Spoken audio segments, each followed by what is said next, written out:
Video na ito ay pag-usapan natin ang malaking problema ng Israel sa tunnel system ng Hamas. Alam nyo, habang lumalalim nga yung opensiba ng Israel doon sa Gaza, mas lalo silang nagkakaroon nga ng ideya kung gaano nga kakomplikado ang laban nila kontra dito sa teroristang grupo. Ang akala kasi nilang peligro hindi lang pala sa ibabaw ng lupa, kundi pati sa ilalim. Kung titignan ng Gaza mula nga sa itaas, mga sira-sira at wasak ng mga gusali ang mapapansin mo dito. Alam mo, sa unang tingin niya, baka masabi mo na marahil nga patapos na yung laban dito. Panalo na itong Israel.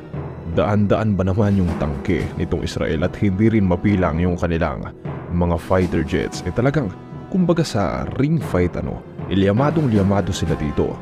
Pero hindi lang pala ito ganun nga kasimple, dahil ang alas nitong kanilang kalaban nakalihim at talagang malalim.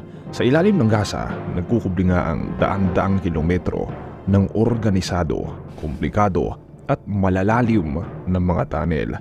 Taong 2021, binanggit ng Hamas na nasa 500 kilometro umano ang kabuang haba ng tunnel na nagawa nila sa ilalim ng syudad ng Gaza. Alam nyo, kung imamapa natin yan gaano nga kahaba, well, ganito na lang para magkaroon kayo ng ideya.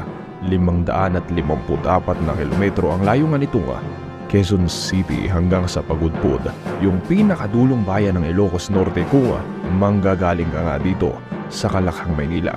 Ganyan nga kahaba ay itong tunnel system dito sa Gaza. Ayon dito sa mga Hamas, sinabi nila yan taong 2021 pa nga, at napakaposible na sa pagitan na itong 2 taon na nagdaan, nadagdagan pa yung haba nito.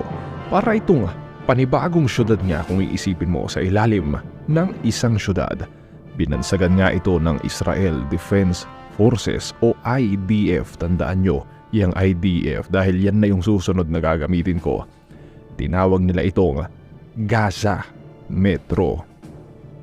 Ayon nga sa ilang mga pahayag, ginagamit ng Hamas itong kilo-kilometrong mga tunnel sa ilalim nga ng Gaza bilang daanan nga ng mga tao at produkto na kanila namang ipinupuslit nga mula nga Ehipto papunta doon sa Gaza. Taguan at imbakan din ito ng mga armas gaya nga ng mga rockets, at syempre higit sa lahat, naroon din umano yung command and control center ng grupo. Hindi nga naman sila kayang sundan ng mga surveillance drones at mga aircraft ng IDF doon, kaya nga napakagandang gawing pugad nito sa pamamagitan nga nitong mga tunnel na nagkukonekta sa halos kabuuan umano ng Gaza. Malayang nakakalipat-lipat itong mga Hamas nang hindi nga sila napapansin. May mga parte rin umano ng tunnel na ito na tinatawag na mga bunkers. Ito nga yung mga maluluwag na parang mga kwarto-kwarto sa ilalim na nagsisilbing imbakan ng mga armas, mga pagkain, at kahit nga mga tao na lumalagi doon sa ilalim. May mga researchers nga rin na naniniwalang may mga parte nitong tunnel na sinluwag nga ng mga kalsada kung saan nga kasya mismo umano kahit mga sasakyan. Alam nyo, hanggang ngayon naman talaga wala pang buong mapa na nagawa para nga ipakita kung gaano kahaba, karami at talagang kakumplikado itong buong tunnel system na sinasabi ng mga Hamas, o ito nga ang tinagurian nilang Gaza Metro. Iilan pa lang din kasi yung mga witnesses na lumulutang na nakapasok na umano sila doon at nakita nila ito ng personal. Pero syempre, base dito sa mga salaysay, larawan at mga video na lumutang kuha nga dito sa loob ng di umano'y mga tunnel, masasabing mahabang panahon din talagang binuo itong tunnel system na ito. Kasi alam nyo, base dito sa istruktura nito, talagang simentado yung mga pader nitong tunnel. Ibig sabihin yan, talagang pinuhunanan ito ng malaking halaga at mahabang panahon para nga mabuo ng ganyan. Well, paano nga ba nagiging problema ng Israel itong tunnel system ng Hamas? Alam nyo, hindi naman po bagong bagay na itong mga tunnel na ganito. Medieval times pa ginagamit na itong mga tunnel dahil nga sa advantage na binibigay nila. And for Hamas, syempre, they use it para nga tablahin yung mga mas marami at mas advanced na mga armas at gamit ng IDF. Kahit di hamak kasi na mas malakas yung military ng Israel obviously at mas advanced nga yung kanilang mga armas at kagamitan, mahihirapan pa rin silang labanan itong mga Hamas sa mga tunnel na ito kahit nga makapasok man sila doon. Hayag niya dito kay Johnny Spencer, isa tong eksperto sa urban warfare at nag-aral din sa US Military Academy of Modern War Institute. Para umanong makikidigma sa ilalim ng karagatan itong mga Israel Defense Forces o yung IDF nga kung lulusubin nila itong mga tunnel na ito. Una kasi, syempre, kailangan nila ng mga special equipment para nga makahinga ng maayos doon sa ilalim ng napakalalim na mga tunnel na yung imong parte daw ay umaabot nga ng 80 metro yung lalim. Kahit nga communication sa ganyang tunnel mahirap din umano. Posible rin, napaka-posible actually, na punong-puno ng patibong itong mga tunnel na ito gaya nga ng mga booby traps at mga explosive na talagang susurpresa sa mga manghangahas ngang lumusob doon. Napakalaki nga rin umano ng tsansa ng mga ambush attacks sa ganitong mga tunnel dahil nga natural mapaghahandaan sila sa gagawin nilang mga paglusob. Diba? Halimbawa, the moment they realize na may mga IDF na doon sa loob, pwedeng isang pindot lang nila may mga sasabog na sa tunnel para nga matabunan yung mga pumasok doon. Well, it's really scary. And the fact na sobrang komplikado nitong tunnel system at wala pa ngang mapa na malinaw yung Israel ng kabuuan nito, they can just enter and then navigate it by chance, parang ganon. Para silang nagtapon doon ng mga sundalo kung gagawin nila yan. Isa pang problema ng IDF dito sa mga tunnel na ito yung paggamit ng Hamas dito para nga ipuslit o ismagel yung mga gamit at supply na kailangan nila.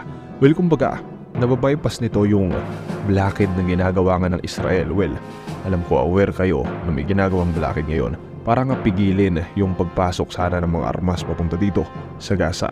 Ngayon, may mga tunnels na pinaniniwalaang direkta umanong konektado nga sa Egypt na katabi nila at doon nga nilalabas-masok nila yung mga kailangan nilang supply.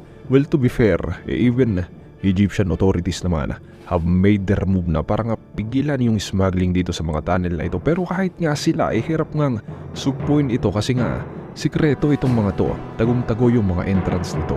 Hindi basta-basta nga mahanap. Samantala, isang 85 taong gulang na naginang na pinihag umano nitong mga Hamas sa loob nga ng 17 araw yung nagpahayag na tinago umano sila ng Hamas sa loob ng tunnel. Well, sila, dahil ayon dito kay Lola, nasa 200 umano yung nakita niyang mga bihag na nandoon din sa loob nga ng tunnel. Alam niyo kung totoo itong kanyang account, malamang sa malamang nga ginagamit din nila itong mga tunnel para nga itago yung mga hawak nilang bihag. Well, pinaniniwalaan naman na nasa 200 pa umano yung mga bihag na nahawak nitong mga Hamas at marahil nga marami sa kanila nasa loob pa nga nitong mga tunnel.